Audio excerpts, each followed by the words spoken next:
Welcome to this week's episode of Seeking Proof, Finding Grace. I'm your host, Ron Campbell, and this week, as with every week, I want to start off by reminding you of the most important truth in the entire universe. God loves you. Now, I want to continue where we left off last week. And last week, we were looking at this question of how evolution is sold to us. And we spent an entire episode looking at the question of the fossil record. And the fossil record is critically important for Darwin. Because if the fossil record does not show that his theory is accurate, if the fossil record doesn't support his theory, then that is the entire foundation of his theory gone. Because Darwin's theory of evolution should leave behind a very clear trail of fossilized remains that show the progression of life. And as we talked about in last week's episode, it's simply not true. So as we look at this and we talk about some of these icons, these pillars of evolution and how evolution is taught to us. And this is where the rubber really hits the road in this. We are taught that evolution is settled science and that these pieces of evidence that are pointed to are really the pillars upon which that claim is made. And one of the very first ones in all of this is going to be the tree of life, Darwin's tree of life.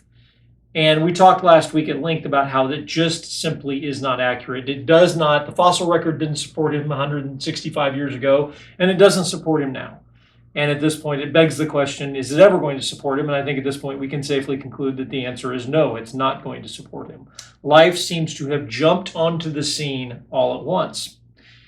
And this is going to be what we find throughout all of this as we look at this question of how evolution is taught. The real strength of evolution, the convincing part of evolution, really is how we're taught. We are taught that evolution is settled science. We're taught that evolution is true and that the theory should not be questioned. And that's highly problematic. And I want to continue walking through that and look at a few more examples this week. And then we're going to continue it on in a few episodes down the road. And answer some more detailed questions, because there's a couple of these points that I'm going to get to tonight as we look at this episode, and I'm going to cover them briefly and then maybe jump into a little bit more detail down the road and expand on them a little bit. So we start off with what we spent that entire podcast on last time, talking about the tree of life. But then the next thing that we see that Darwin attempted to address in his book was this question of living missing links. And again, I'm going to read a quote from The Origin of Species where he's addressing this and talking about it. He says, first, why, if species have descended from other species by fine graduations, again, talking about what we should expect to see. Now, we've addressed it in the fossil record last week. This is going to be in referencing living missing links. Why, if species have descended from other species by fine graduations, do we not everywhere see innumerable transitional forms? Why is not all of nature in confusion instead of the species being as we see them well defined? Okay, so that was the question he put on the table. Darwin goes on to attempt 4 different answers, and we'll talk about that here in a few weeks when we dig a little deeper into this. But sufficient to say right now, in my opinion, none of the answers provide an adequate answer to this question. His critics were pointing out 160 years ago, if your theory is true, when we look around us in nature, why do we not see all over the place species in mid-evolution? Why, when we look at human beings, do we not see us still continuing to evolve? And where are those changes that we would expect to see? And again, in my opinion, Darwin does not answer the question. He paints a wonderful picture and he kind of slides around it, but I don't think he provides a good answer to the question. And so when we look at that and we talk about it, again, this is going to be another part of that whole idea of how his theory would be supported. And looking at those criticisms, again, is the tree of life accurate? And as we carried that forward from the fossil record into this week, I wanted to touch on this point too, because it's not just the tree of life where we find missing examples of evolution. It's around us in our everyday life. We should see species in a constant state of evolution, and we don't. And again, like I said, Darwin does not really put a good answer on the table as to why that is. Check back in a few weeks and we will continue this discussion on that point. A lot of times we find this as we walk through this question. And again, the theory a lot of times gets a pass on being settled science. And whether it's this part or other parts as we look at it, you see the same thing coming up over and over again. And a lot of times the theory is sold to us kind of using circular reasoning. Evolution is true, therefore this piece of evidence clearly points to evolution. We know that this piece of evidence points to evolution because evolution is true. And so it makes this wonderful circle going around where evidence is produced that unless evolution is true, the evidence becomes somewhat questionable or highly questionable, depending on what that piece of evidence may be. And it only becomes a supporting piece of evidence if it's presented and crafted in the narrative that evolution is true.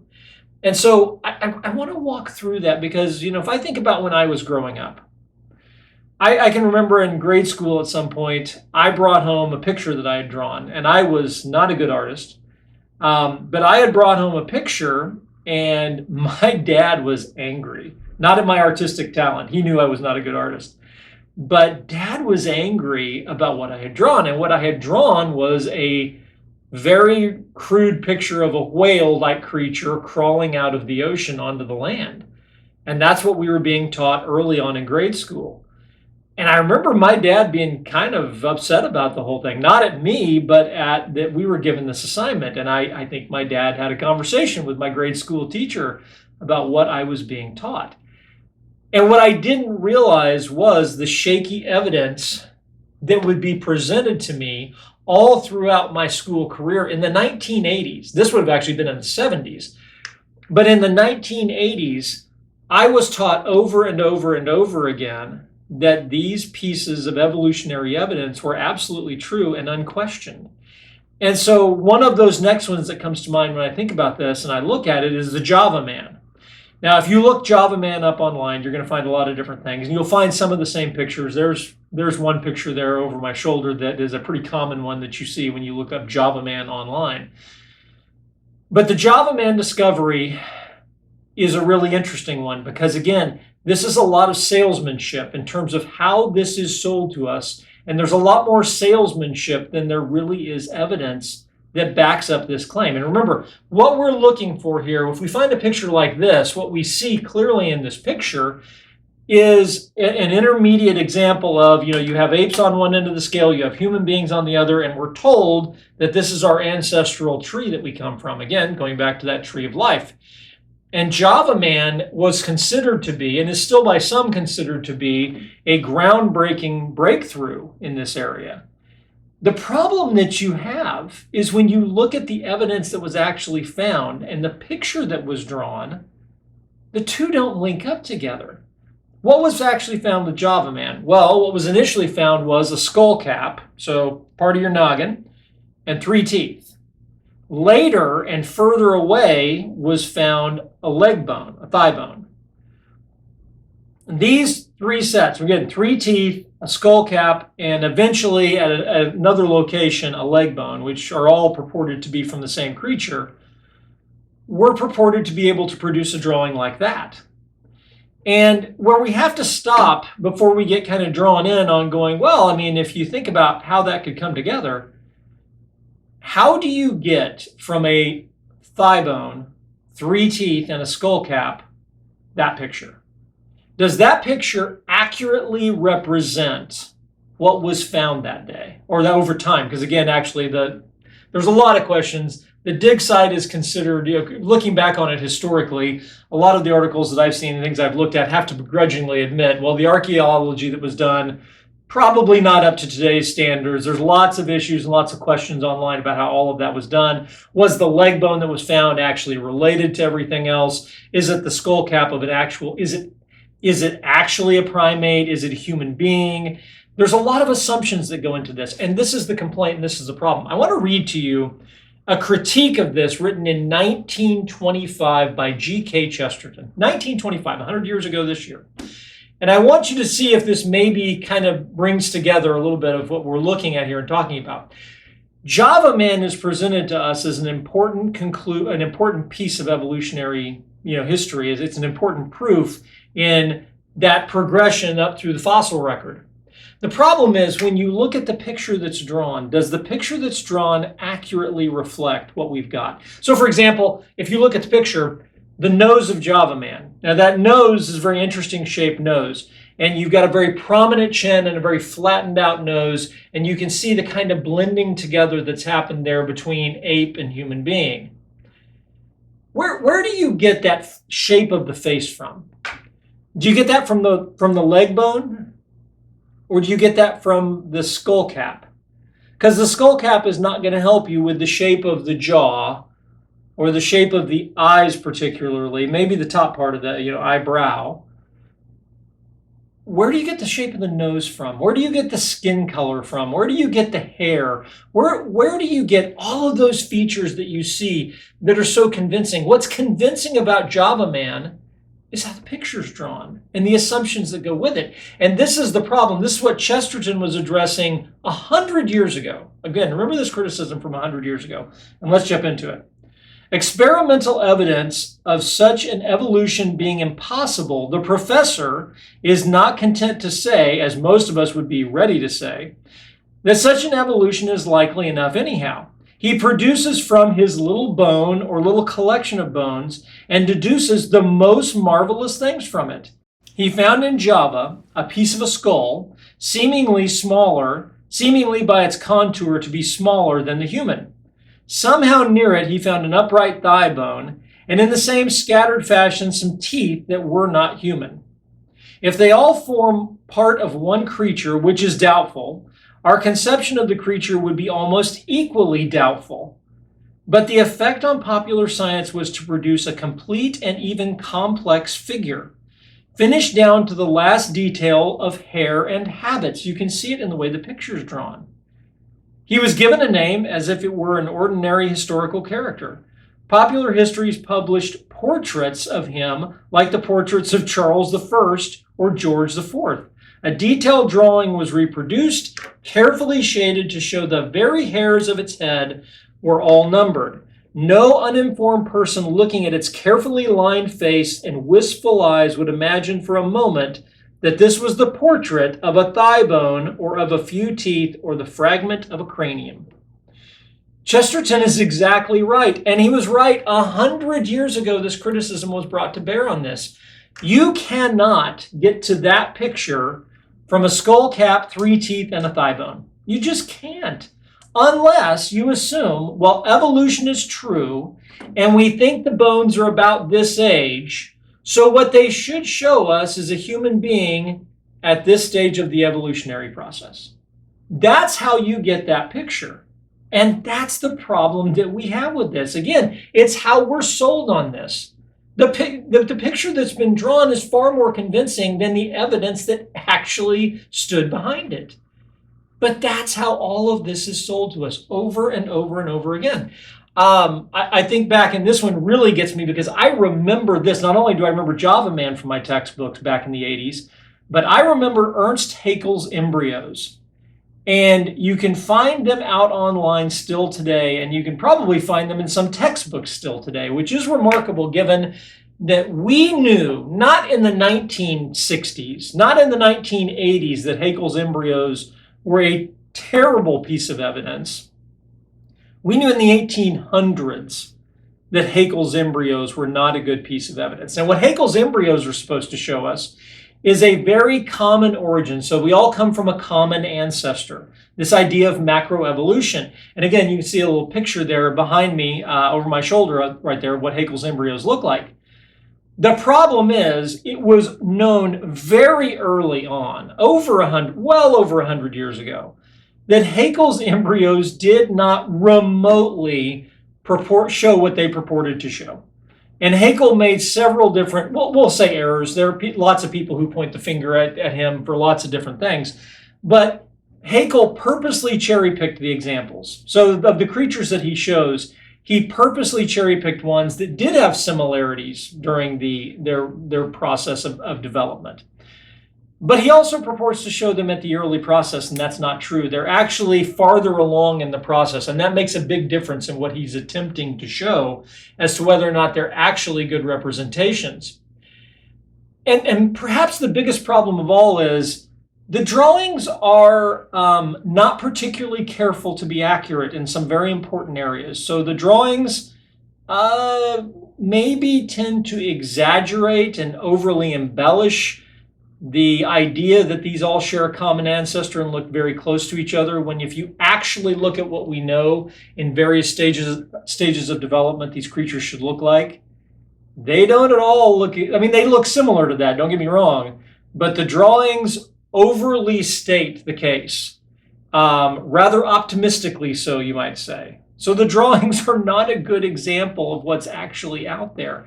But yet again, even in the 1980s, over probably 120, 130 years, probably 120 years after we knew that these drawings were not a good representation of scientific fact, they were still taught to me in high school. And the amazing thing is, if you go online, people will still say, but it's an important point and it still should be shown. It's not only an important point if it's accurately done. It's not an important point.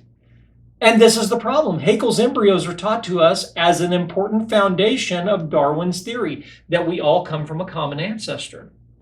Along those same lines, and again, something that absolutely gets it wrong that many times we're still taught today, and people will go to the mat defending this, the Miller-Urey experiment from the 1950s that attempted to show that in Earth's early atmosphere, you could, through a process of providing, if you took Earth's early atmosphere and you ran electricity through it, that you could potentially produce some of the building blocks of life, some amino acids that would get us down the path of being able to produce, the first building blocks of early life. The problem again that we have is that by the 1960s, there were suspicions that there were problems, if not knowledge that there were problems. And certainly by the 1980s, when I was taught the Miller-Urey experiment, we knew that they had gotten it wrong. That the experiment that they had done very likely looked nothing like the atmosphere of the early Earth. Nothing. But I wasn't taught that when I was taught this as a school child. I was taught that Miller and Urey, they got this right. This was exactly what they do. And the funny thing is, if you look online, you'll find people who will defend this and say, well, the theory is important and the theory should be taught. Even though, yeah, they were probably wrong in terms of what they did. And again, we're going to expand on this one in a couple of weeks as well, because I don't want to go too long tonight on this episode. But Miller and Urey got that wrong. And again, it falls again into the category of things that are taught to us as being true, as being important examples of the narrative of evolution. And this is the problem that we have. This is the big lie of evolution. Evolution is taught to us as settled science. And really, it's a narrative that's become too big to fail, because if you ever actually pull back that piece of the description of evolution and you say, well, evolution is not really settled science, it's a good theory, but all of a sudden it starts to fall apart and people start to question what's actually going on, especially based on modern scientific discoveries. What we know today just dwarfs these pillars that evolution is sold to us on. And I understand evolution has evolved as a theory, no pun intended, but evolution is taught to us now more along the lines of random mutation and natural selection getting us to where we are today. That's still not going to help. Trust me, I understand in looking at this.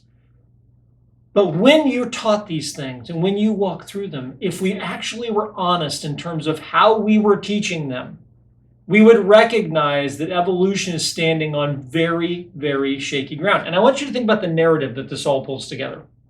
So if you take Miller's experiment, you say, well, this is how the building blocks of early life would have happened. Early in Earth's atmosphere, you run some electricity through it, you've got these various chemicals, and boom, you've got the building blocks of life. And that's how life could have began.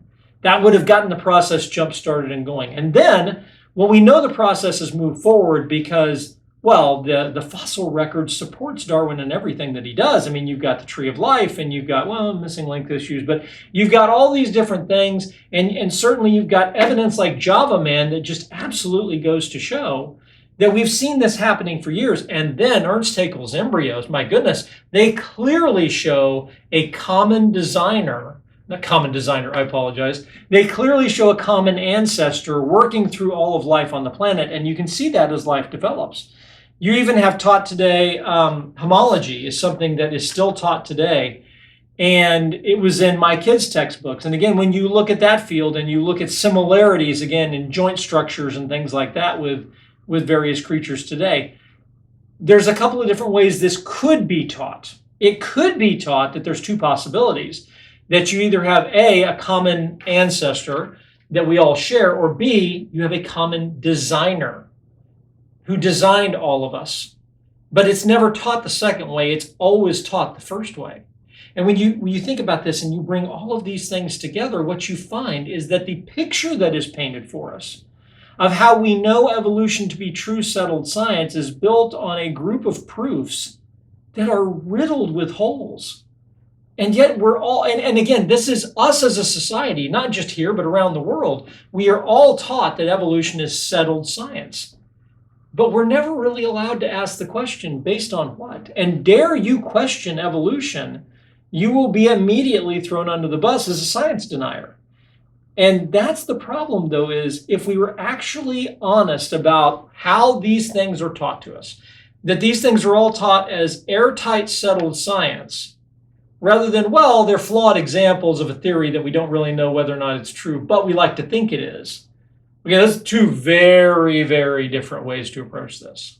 So I think I want to go ahead and get ready to stop here. I'm going to, like I said, I'm going to break this up into a couple different episodes. I wanted to re-record this episode because I wanted to maybe present this leading into the second episode and leading into the second discussion that we're going to have as we expand on a couple of these things. I don't want to go the full length of time that it would take to address all of them. And then I want to address some comments that I got from a viewer as we're looking at this. So a couple of different things. And looking at this and going back, I know Lee Strobel covered a lot of these things in his book, The Case for a Creator. This is an exquisite place to start your journey as you're looking at these things. I would strongly recommend The Case for a Creator. As I would Stephen Meyer's book, The Return of God Hypothesis. I will put references in the show notes on both of those. I would strongly recommend taking a look at those. But what I would definitely recommend to each of you is don't be afraid to ask questions on this. There is no area of scientific discovery that we would say is settled science, and we should close the book on thinking any more about it. The discoveries that we've made today have just blown the door wide open on this question. And I think it's something that it's something we definitely deserve to take a fresh look at. Based on the modern scientific evidence, the evidence that we have today, I would challenge you and say Darwin's theory is on shakier ground now than it's ever been before.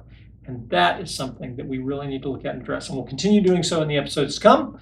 Like I said, we'll jump back in on this and look at a couple of these points in a little more detail here in just a few weeks. So I want to thank you for joining us tonight. If you liked the podcast, if you like this episode, I hope you'll consider hitting the like button. If you like the podcast, please consider hitting the subscribe button. We'd love to have you join us each and every week. You can find our podcasts here on YouTube. You can find them on iTunes. You can find them on Spotify. You can also reach out to us via our website at prooftograce.com. And you can also find us via email at prooftograce@yahoo.com. So please reach out to us if you got any questions. And I hope you'll consider following us as we continue this journey. Again, the strength of the journey, the strength of where we're going is the cumulative effect of everything that we've looked at on this journey. From the beginning point of the universe to where we are today, what is the best explanation for where we find ourselves? And I think what you'll find more and more is that we see the fingerprint of an intelligent designer as we look at these things. Thank you once again for joining us, and I hope to see you next time. Bye-bye.